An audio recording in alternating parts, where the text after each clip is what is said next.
မင်္ဂလာပါ EV's Kitchen ကနေကြိုဆိုပါရစေ Christmas လည်းနီးပြီနော်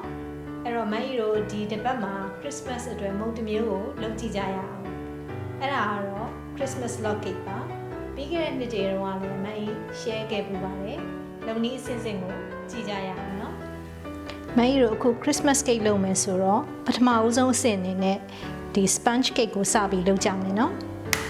ဒီ recipe အတွက်မအီကချက်ဥကိုနှလုံးသုံးပေးပါတယ်ဒီ Christmas log cake ကလေအရင်တော့မအီလုံးနေကြကိတ်နေနဲ့နည်းနည်းလေးကွာတယ်သီလားဘာကွာလဲဆိုတော့ဟိုတုန်းကတော့ Swiss roll ပုံစံအတိုင်းလိပ်ပြီးတော့လုပ်တယ်အခုတစ်ခါမှာတော့ရိုးရိုးကိတ်ကိုအလှဆင်တဲ့ပုံစံမျိုးနဲ့ပဲမအီတော့ log cake ကိုအလှဆင်သွားမယ်အခုကျဲဥအကာတွေကိုဖြူပြီးတော့ပွားလာအောင်နည်းနည်းခောက်ကြမယ်နော်ကဲဒီလိုလေးပွားလာပြီဆိုရင်မအီကချိန်ထားတဲ့ကြားပေါ့50 gram ကိုရောထည့်လိုက်မယ်ဒီထဲကိုပြီးလို့ရှိရင်ခါတိုင်းလုံးနေကြအတိုင်းပဲဟိုဖြူပြီးတော့စေးစေးလေးဖြစ်လာအောင်မအီရာဒါလေးနဲ့မှုကြမယ်နော်ဒါဆိုရင်တော့မုံနေလေတော်တော်ဖြူပြီးတော့ပွာလာပြီနော်ဒါမုံလုံးနေကြဆိုရင်သိပါတယ်မအီပြောစရာတော့မလိုဘူးနော်ဒါမျိုးဆိုလို့ရှိရင်တော်တော်လေးကိုစီးနေပြီဒါကတော့ soft bake ပုံနော်မအီတို့ကဒီချက်နည်းနည်းလေးပို့ပြီးတော့တောင့်သွားအောင်ဆက်မှုကြမယ်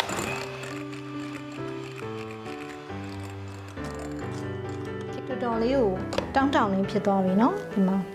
ဒါဆိုရင်ကျုပ်အနှစ်ကုန်မဲကြီးတို့ရောထည့်လို့ရတယ်။အော်ပြီးတော့ပြောဖို့မေ့လို့ဒါကိုမစခင်မှာမဲကြီးက oven ကို180 ဒီဂရီအပူပေးထားတယ်เนาะ sponge cake တွေကလုပ်လို့ရှိရင်ဘယ်ဟောင်းမှတိတ်ပြီးကြာစောင်းလို့မရအောင်အဲ့တော့မဲကြီးတို့ကမုံမလုပ်ခင်မှာအကုန်လုံးကိုအစင်သင့်ပြင်ထားတယ်။အခုတော့ကျုပ်အနှစ်ကိုထည့်မယ်ပြီးလို့ရှိရင်သမအောင်ဆက်နဲ့ပဲမှွေပေးရမယ်เนาะပြီးလို့ရှိရင်ဒုတိယအလုံးလည်းဒီလိုပဲထည့်မှွေးမယ်။မှားသွားပြီဆိုရင်ရက်လိုက်တော့နော်။ကျန်တဲ့အဆင့်တွေကတော့သိပြီးသားပါနော်။အထူးတလည်းပြောစရာတော့မလိုဘူး။ဂျုံထည့်မှွေးမယ်ပြီးလို့ရှိရင်စီနဲ့ရောမယ်။ဂျုံကလည်း50 gram ပါ။ဒါကို baking powder လေးရောပြီးတော့စကားချထားမယ်။အဲ့ဒီဇွန်4ပုံတစ်ပုံဒီထဲမှာရောပြီးတော့စကားချမယ်။စားပြီးတော့လက်နဲ့စမှွေးပြီเนาะဂျုံလေးတွေကိုဒီကြက်ဥနှစ်ထဲကိုကြက်ဥအကာနဲ့အနှစ်နဲ့မှွေထားတယ်ခုနကဒီရောတွေကိုတမသွားအောင်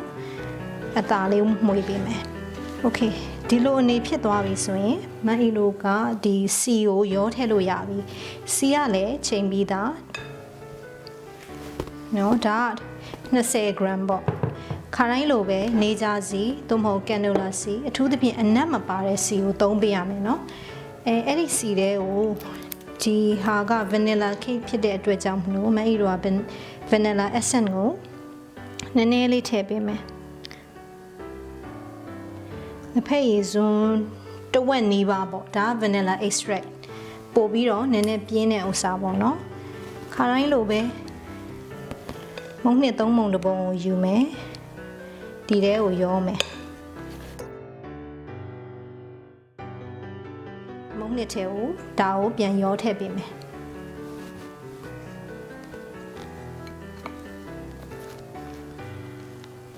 โอเค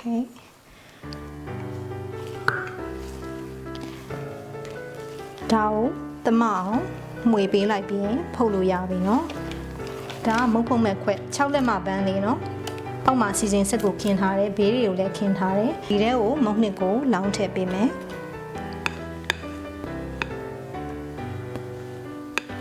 ပြီးလို့ရှိရင်လေလေးထွက်သွားအောင်ဒီလိုမျိုးတစ်ချက်နှစ်ချက်လောက်လုပ်ပေးပြီးရပြီเนาะဒါဆိုရင်180 ဒီဂရီအပူပေးထားတဲ့ oven မှာမအီတို့က25မိနစ်လောက်ဖုတ်ပေးမယ်ကဲဒါဆိုရင်မုံရပြီเนาะရချင်းမှာမအီတို့ကတစ်ချက်အပေါ်ကနေဆောင်းချပေးအဲ့လိုလုပ်ခြင်းအပြင်ဒီမုံသားကပြန်ပြီးတော့အောက်ကိုကျမသွားဘူးမုံချက်တာကိုစူးတန်နဲ့ထိုးပြီးတော့တိနိုင်တယ်လို့ဒါဆိုရင်လုံးဝမုံနေကပ်ပါမလားတော့เนาะအဲ့လိုသိနိုင်တယ်လို့ဒီဘေးကိုချိန်နဲ့စပြီးတော့ကွာလာတာလေးရှိတယ်အဲ့ဆိုရင်မုံချက်လေးပြီးရင်ဘန်းထဲကနေပြီးတော့ထုတ်ပေးမယ်เนาะဒါလေးကိုလုံးဝအေးသွားအောင်အေးခံမယ်သူ့ကိုအေးခံနေတော့မှမအီတို့ကတွဲသုံးဖို့ cream ကိုပြင်ကြမယ်เนาะဒီမှာမအီသုံးတဲ့ cream က whipping cream ကိုပဲသုံးပါတယ်900 gram လောက်ပေါ့เนาะicing sugar ပေါ့နော် icing sugar ကိုစကားချပေးမယ်စပွဲစုံတစ်စုံခွဲလောက်ပေါ့အချိုချရင်တော့နည်းနည်းပိုထည့်ဖို့နော်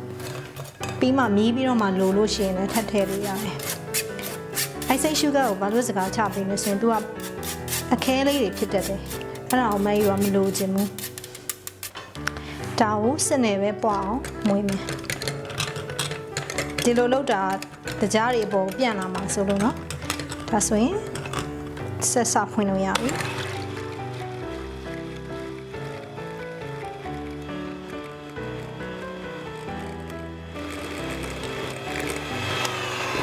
ဒီနေ့က log cake လုပ်မှာဆိုတော့လေမကြီးက chocolate ကိုလည်းနည်းနည်းရောသုံးပေးမယ်60 gram လောက်လုပ်လိုက်မယ်နည်းမှာဆိုလို့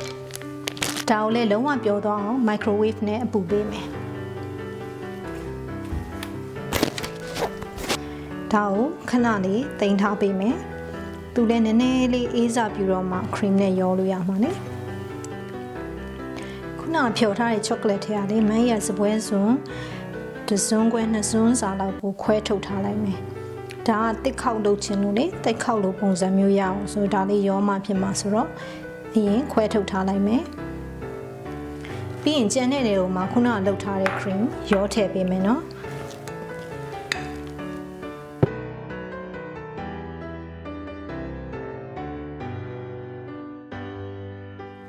ဒါကိုဒီလိုလေးရောမွေပေးမယ်နော်ဒါဆိုရင်အထဲမှာထည့်ဖို့မုံနှစ်လည်းအစင်းသင်းဖြစ်ပြီးမုံအေးသွားပြီဆိုရင်အလှဆင်လို့ရပြီနော်ဒီမုံကိုမအေးက3ပိုင်းပိုင်းပေးမယ်3ပိုင်းဆိုတာဒီလိုပေါ့ရေပြင်းကြီးအတိုင်း3လွှာလွှာမယ်နော်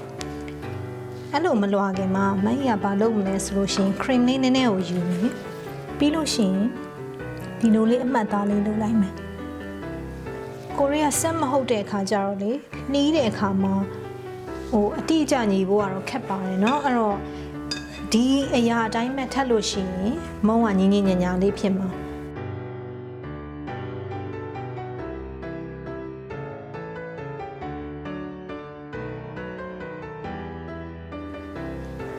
ဒါကတော့ပထမဆုံးတော့ဖြစ်မှာပေါ့เนาะ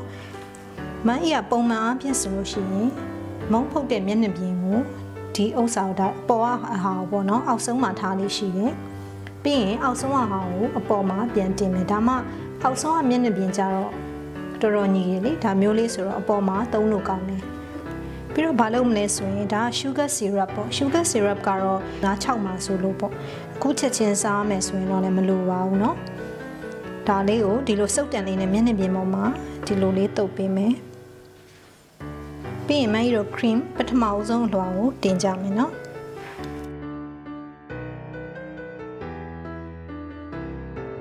ပထမတစ်လွှာ cream တုပ်ပြီးသွားပြီတုပ်ပြီးတဲ့အချိန်မှာမအေးကအမှတ်လုပ်ထားတဲ့ဟာကိုရှာမယ်ဒီမှာဆိုရင်ဒီနားမှာအမှတ်လုပ်ထားတာเนาะအဲ့ဒီဟာအတိုင်းပဲဒုတိယအလွှာကိုဆက်ပြီးတော့တင်မယ်ဒီအမှတ်နဲ့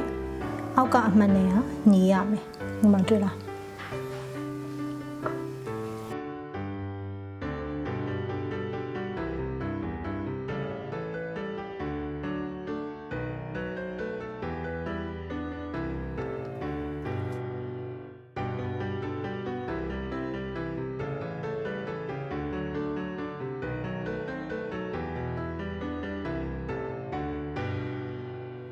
အခုမန်းကြီးတို့တစ်ခေါက်အတွက်ကိုစပြီးတော့လုပ်ကြမယ်เนาะအဲ့တော့ခုနကခြံထားတဲ့ဒီ chocolate ပေါ့เนาะအဲ့ဒါကိုနည်းနည်းယူမယ်လုံးဝသမအောင်မမှွေဘူးเนาะ तू က effect လေးနည်းနည်းရအောင်လို့မန်းကြီးကဒီလောက်ပဲတအားကြီး chocolate ဟိုလိုမျိုးမဲမဲကြီးကိုမလိုချင်ဘူးလေမလိုချင်တော့ဒီလောက်ဆိုရင်မန်းကြီးရက်တော့မယ်ပြီးလို့ရှိရင်ဒီ piping bag တွေကိုပြောင်းထည့်မယ်ကင်တာနဲ့ဘေးကိုစပြီးတော့အလှဆင်ရမယ်နော်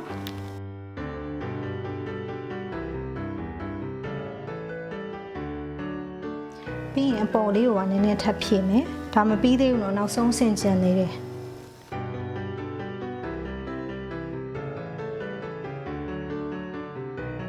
ခုနကမန်းကြီးတို့က palette knife ကိုရေနွေးလောင်းပြီးတော့ဒီပေါ်ကိုအသာလေးတင်လိုက်လို့ရှိရင်သူ့အပူရှိန်ကြောင့်မျက်နှာပြင်ကတွေ့လားနည်းနည်းလေးခုနလိုပွားစီစီလေးမဖြစ်ဖြစ်နဲ့နည်းနည်းလေးချောသွားတယ်နော်ပြီးရင်မအေးက တစ်တုံးအရောင်ကိုထပ်ပြီးတော့ထည့်ခြင်းလေအဲ့တော့ဘေးနားတွေမှာချောကလက်ဒီအရည်နဲ့ပေါ့နော်နည်းနည်းလေးထပ်ပြီးတော့ခရင်းနဲ့လိုက်လုပ်ပေးမယ်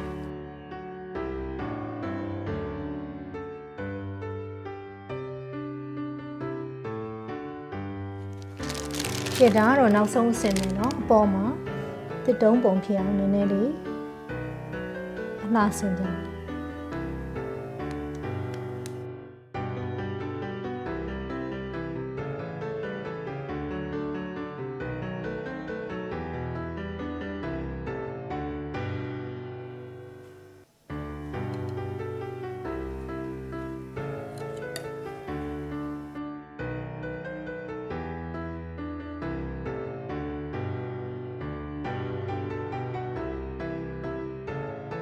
ဆိုရင်တော့ Christmas အမီအိမ်မှာတစ်တုံးကိတ်လေးလှုပ်ဆောင်လို့ရသွားပြီเนาะ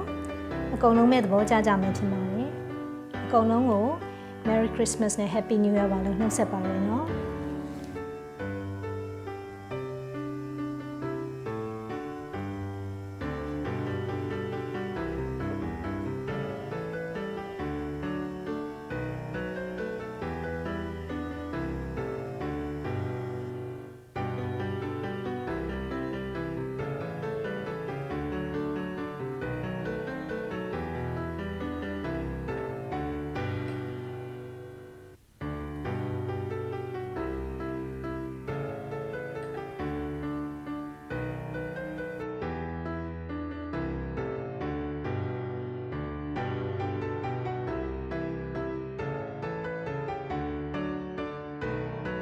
မအီရဲ့ recipe ကိုသဘောကျတယ်ဆိုရင်တော့ YouTube မှာ like and subscribe လုပ်ပေးကြအောင်เนาะ